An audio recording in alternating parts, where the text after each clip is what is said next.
Now, I know a lot of you have been talking amongst yourselves here in the comments section, talking about, oh, Pandalius, you're not entertaining, you're not funny, you're not uploading consistently, you don't engage with your community, and what I have to say with that is, hey, there's a new patch. Let's ignore everything real quickly.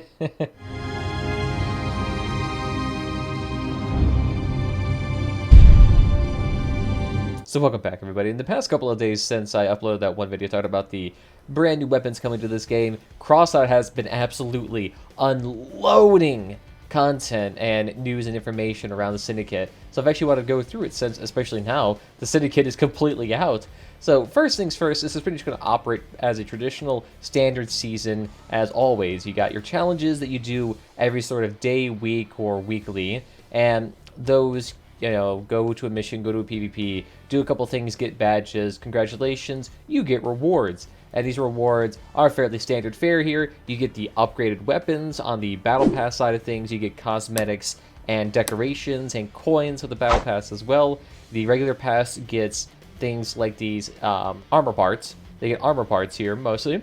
And they also get the blueprints, such as the one for the Tempura, and, you know, get the wheels, and etc, etc, etc. Nothing really has changed there a whole bunch. I will also say there is one extra additional feature here, in that after level 76, you actually just get straight up coins this time, since this season is not heavily reliant on containers. So that I actually appreciate. I know last season with the amusement park, they heavily relied on containers. So it'll be interesting to see how much people can actually get from this, especially with people who get up to level 100, 25 levels beyond max, getting 25 times 20 coins. They can get a decent chunk of moolah from this. Beyond that, you will also know when you first log in here, there actually will be this nice little container that you can get that actually does have quite a few CKs that you can choose from that have been around a while, or you can just get up straight up 10 coins if that's your thing for whatever reason. 10 coins instead of a CK that is no longer obtainable. No, though, this will actually not last very long. Probably by the time this video uploads, it'll probably be the last day this container is going to be online. So if you are early and this video only came online like 10 minutes ago, I'd recommend hopping on Crossout real quickly and just getting that Contemplation container. Beyond that, they added a new cosmetic inside the shop here that you can get. It is purely just a portrait and a paint. Not really terribly cool looking, but if you wanted a kind of like pastel pink-red color, well, I got the pack for you, man. So just going over the patch notes here real quickly, we're going to skip over the in-game event Syndicate, all the information based on that, because if you've been around this game for any amount of time, a season pretty much operates exactly like traditional seasons that have operated before, so there's really nothing new here to get information from. The Battle Pass is still $10 for the regular one, and still $35 for the big ol' chungus Battle Pass with 15 levels. Beyond that, we have the information specifically over the brand new cabins, over the brand new movement parts, weapons, and like I said, these are pretty much the exact same things that we have already known, so not really much to talk about because I've already talked about them. So if you want to learn more about my thoughts about those, I guess you can just watch the previous video.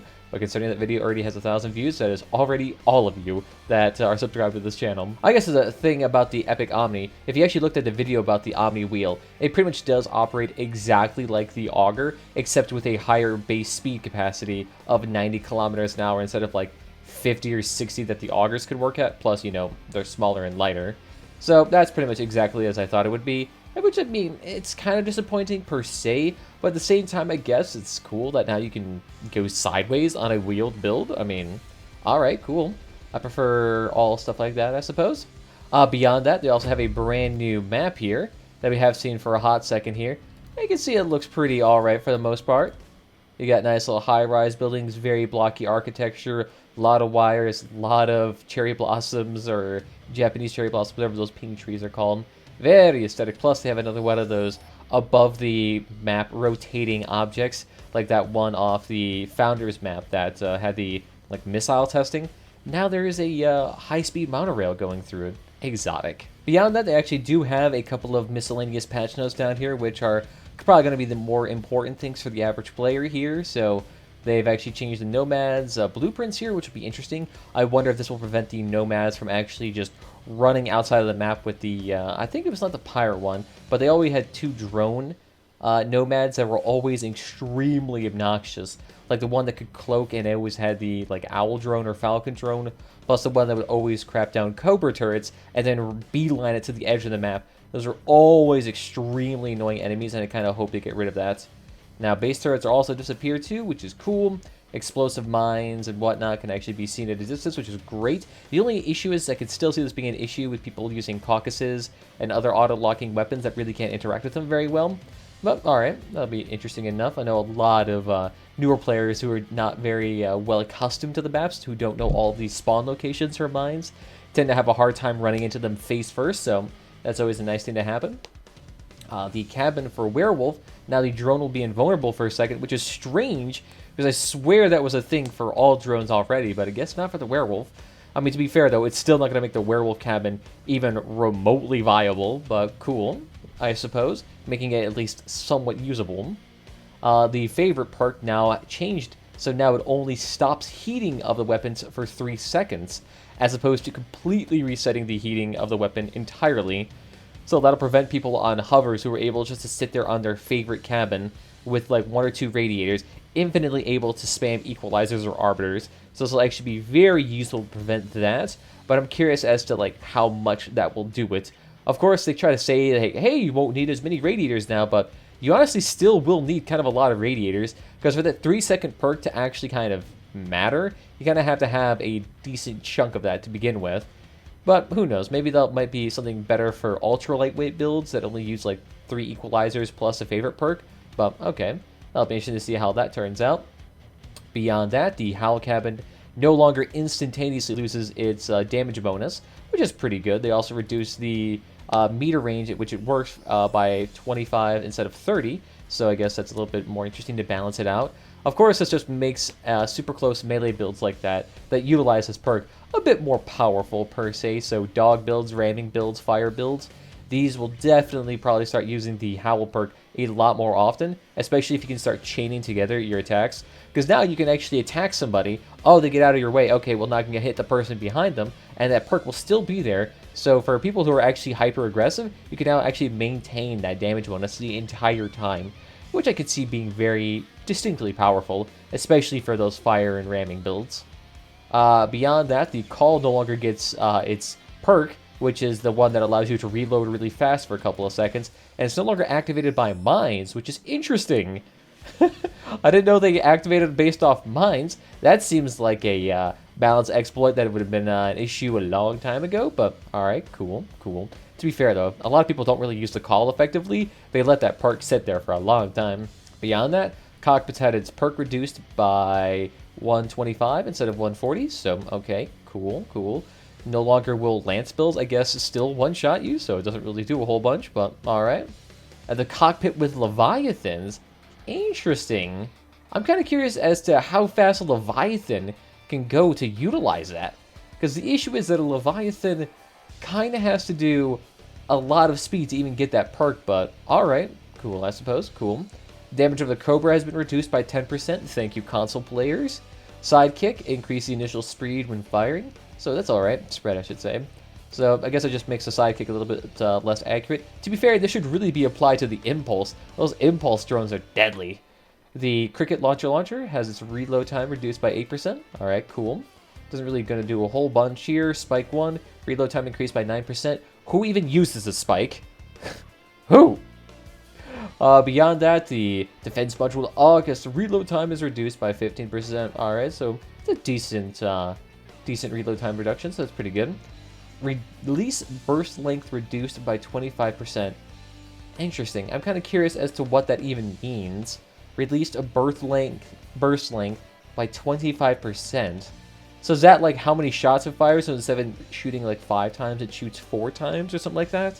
That's what I'm assuming it means, which is going to be kind of unfortunate. It's going to make it a bit more accurate per se, but at the same time, that could significantly reduce the DPS of the Caucus, unless that duration between the bursts is actually significantly reduced. The Adapter now updated its weapons perks. Now when projectiles all hit the target with one burst, the last projectile deals 150% damage. Interesting. So the Adapter now basically has the perk of the Corvo? Alright, cool. we agree that many of the current weapon perks are not very suitable for the adapter architect, namely the weapons for medium and long distances. The perk is more suitable for accurate weapons that will reward more accurate players. I mean, I suppose per se, but the issue is I imagine for anyone with above 100 latency or who are brawling, that this perk could become quite useless. So I'm actually curious as to how useful this thing is entirely. Of course, it still will, reward accurate players per se, but I'm not quite sure how, realistic that'll be. The Pyre, explosive damage reduced by 10%. Well, thank you. Hurricane and Pyre needed to be kind of nerfed down to the ground, since everyone has been spamming the living crap out of that. Tsunami.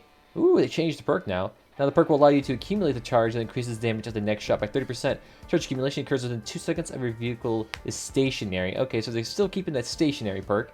The perk recharges for 12 seconds and does not allow you to accumulate new charge until the red scale on the charger is reset. Interesting, interesting. Projectiles no longer shoot through parts? Dang! So that Tsunami really got a big nerf there. Holy crap!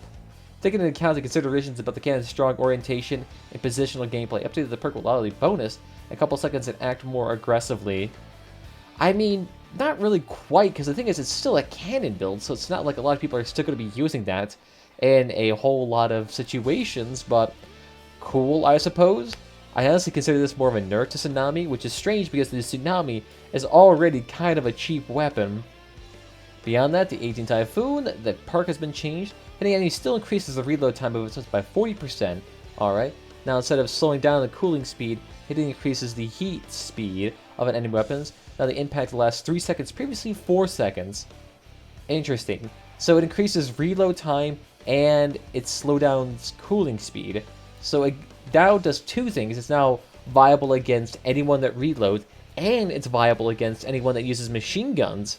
Okay, so I guess it's better than it completely stopping you, per se, but still, that is really powerful. Of course, the perk lasting only 3 seconds, which down 25%, that's still going to be helpful to a large sum of people. Punisher, its perk time is activated by 1 second. Oh, congratulations, an extra 1 second of like, what, the 40% DPS boost? Alright, still pretty cool, but considering that no one has the Punisher besides people who have way too much money in this game, that's kind of a meaningless thing, but alright. Augers and Tracks reworks the track mechanics. Vehicles with 4 more augers and tracks are much more responsive in motion and turn around faster on the spot. Thank you, because basically any larger vehicle with tracks or augers basically became a walking tank that died pretty much instantaneously, so this is going to help out a lot with that. The loss of dexterity with multiple tracks, it basically forced those 4-track builds to not really exist. Especially on Leviathans. If you've ever seen Leviathans with 4 tracks, they do not turn at all. The overall comfortability of controlling the vehicle with augers has been improved, changing the movement direction, turns, and transitions from forward to backward to strafe and vice versa. Well, that's great, because the issue is that a lot of the times when you wanted to transition to a strafe from moving forward, your vehicle would like completely stop and then shift.